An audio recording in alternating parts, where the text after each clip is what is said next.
بیوی کے آنسو اللہ کبھی معاف نہیں کرتا۔ بیوی کو ذہنی اذیت دینے کی سزا کیا ہے؟ بیوی کو ذہنی اذیت دینے والوں کو دنیا میں کیا سزا ملتی ہے؟ بیوی کو ذہنی اذیت دینے والوں کو قبر میں کیا سزا ملتی ہے؟ ایک شخص کا واقعہ بھی آج کی اس ویڈیو میں شامل کیا گیا ہے جو اپنی بیوی کو ذہنی اذیت دیتا تھا۔ جب وہ مرا تو قبر میں اس کے ساتھ کیا ہوا؟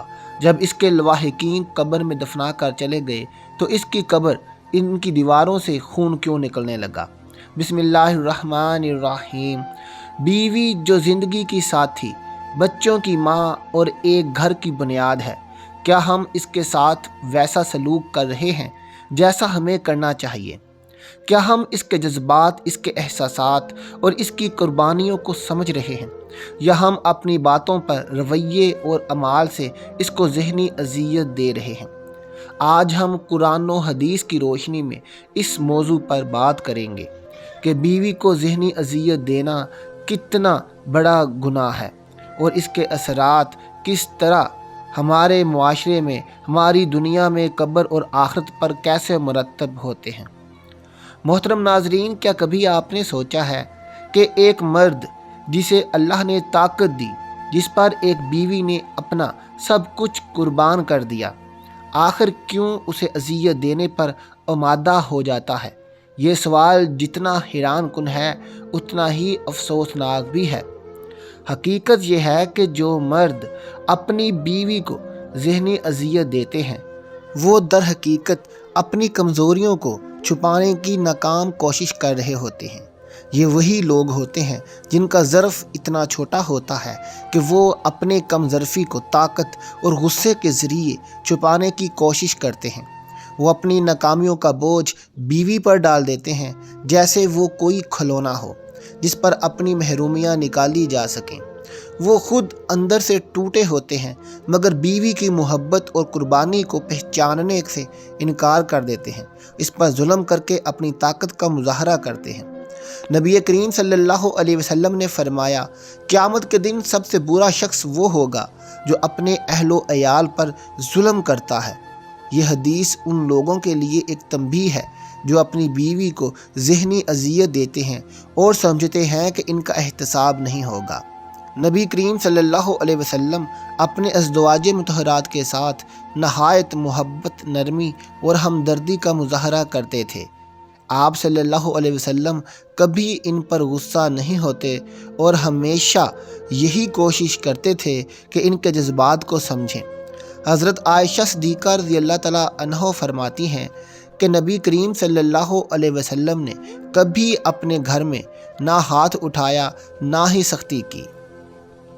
ذہنی اذیت جسمانی ظلم سے زیادہ نقصان دہ ہو سکتی ہے۔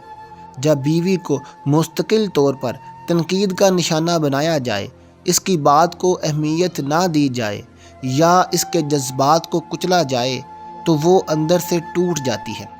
یہ اذیت نہ صرف اس کے ذہنی سکون کو تباہ کرتی ہے بلکہ اس کی صحت اور روحانی تعلق پر بھی برا اثر ڈالتی ہے۔ محترم ناظرین، ایک شخص کا واقعہ بیان کرتے ہیں جو اپنی بیوی کو اذیت دیتا تھا۔ جب وہ مرا تو قبر میں اس کے ساتھ کیا ہوا؟ ایک شخص دنیا میں اپنی بیوی کے ساتھ بہت زیادہ ظلم و زیادتی کرتا تھا۔ وہ اسے بات بات پر ڈانٹتا، طنز کے تیر چلاتا اور اس کی عزت نفس کو مجروح کرتا تھا۔ بیوی نے صبر کے ساتھ سب برداشت کیا، لیکن ہر رات وہ اپنے آنسو اپنے رب کے حضور پیش کر کے انصاف کی دعا کرتی رہی۔ خیر، وقت گزرتا گیا اور آخر کار اس شخص کی موت کا وقت آ گیا۔ جیسے ہی اس کی روح قبر میں داخل ہوئی، وہاں اندھیرا چھا گیا۔ دفن کرنے والے واپس چلے گئے اور وہ اکیلا رہ گیا۔ اچانک قبر کے ایک کونے سے ایک خوفناک آواز گونجی، اے ظالم! کیا تو نے اپنی بیوی کے ساتھ نرمی نہیں برتی؟ کیا تو نے اس کی عزت کی حفاظت نہیں کی؟ وہ گھبرا کر ادھر ادھر دیکھنے لگا۔ اچانک قبر کی دیواروں سے خون کے آنسو بہنے لگے اور اس کے ارد گرد اندھیرا مزید گہرا ہو گیا۔ پھر فرشتے آئے مگر ان کے چہرے انتہائی سخت اور ناراض تھے۔ ایک فرشتے نے کہا، یہ وہ گناہ ہے جو اللہ کے ہاں معاف نہیں کیا جائے گا جب تک مظلوم خود معاف نہ کرے تیری بیوی کے آنسو تیرے اعمال کو دیمک کی طرح چاٹتے رہے اور آج تجھے اس کا حساب دینا ہوگا۔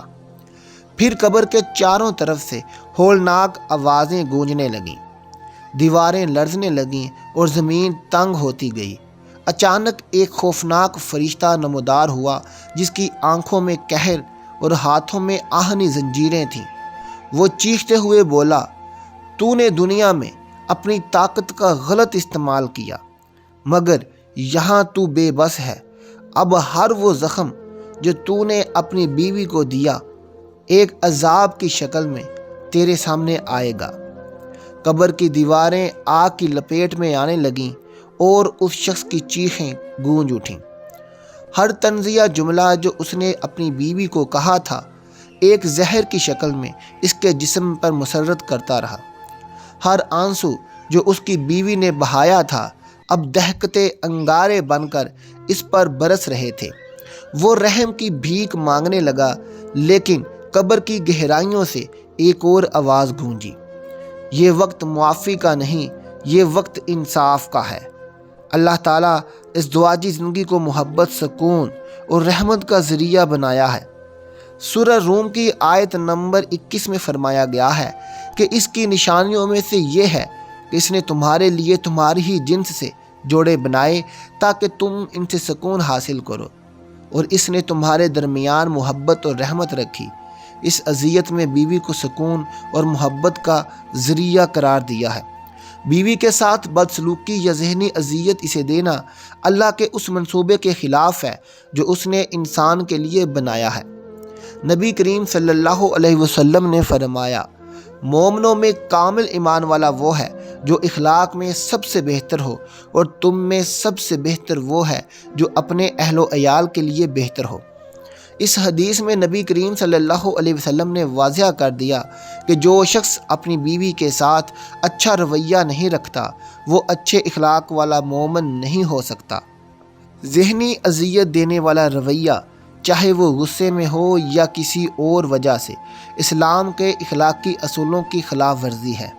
ذہنی اذیت سے بیوی میں بے چینی، ڈپریشن اور خود اعتمادی کی کمی پیدا ہو سکتی ہے۔ وہ خود کو غیر اہم اور کمزور محسوس کرنے لگتی ہے۔ گھر کا سکون ختم ہو جاتا ہے، بچوں پر منفی اثرات مرتب ہوتے ہیں، پورا خاندان ماحول کا متاثر ہوتا ہے۔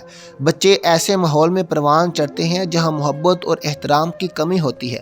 ایسے رویے معاشرتی بگاڑ کا سبب بنتے ہیں۔ ایک مضبوط معاشرہ مضبوط خاندانوں سے بنتا ہے، اور جب خاندان متاثر ہوں تو وہ پورا معاشرہ کمزور ہو جاتا ہے۔ قرآن مجید میں اللہ تعالیٰ فرماتے ہیں، ان عورتوں کو مت روکو تاکہ تم ان پر زیادتی کرو۔ یہ اذیت واضح کرتی ہے کہ بیوی کو اذیت دینا یا اس کے حقوق پر ڈاکہ ڈالنا کسی بھی صورت میں جائز نہیں ہے۔ مرد کو چاہیے کہ وہ اپنی بیوی کے جذبات اور اس کے احساسات کا احترام کرے، اس سے محبت بھرے الفاظ میں بات کرے اور اس کی اہمیت کو سمجھے، فیصلوں میں بیوی کی رائے شامل کرے اور اس کی باتوں کو غور سے سنے، غصے کے وقت صبر کرے اور اپنے جذبات پر قابو رکھے۔ نبی کریم صلی اللہ علیہ وسلم نے غصے کو شیطان کا عمل قرار دیا ہے۔ قیامت کے دن بیوی کو ذہنی یا جسمانی اذیت دینے والے شخص کو سخت ترین سزا کا سامنا کرنا پڑے گا۔ ناظرین، اللہ سے دعا ہے کہ اللہ تعالیٰ تمام شوہروں کو اپنی بیویوں سے محبت کرنے اور بیویوں کو اپنے شوہروں کی تابعداری کرنے کی توفیق عطا فرمائے۔ آمین ثم آمین۔ اگر آپ کو ویڈیو اچھی لگی ہو تو اسے اپنے دوستوں، رشتہ داروں میں شیئر ضرور کر دیجیے گا۔ ملتے ہیں آپ سے اپنی اگلی ویڈیو کے ساتھ۔ اپنا بہت خیال رکھیے گا۔ اللہ حافظ۔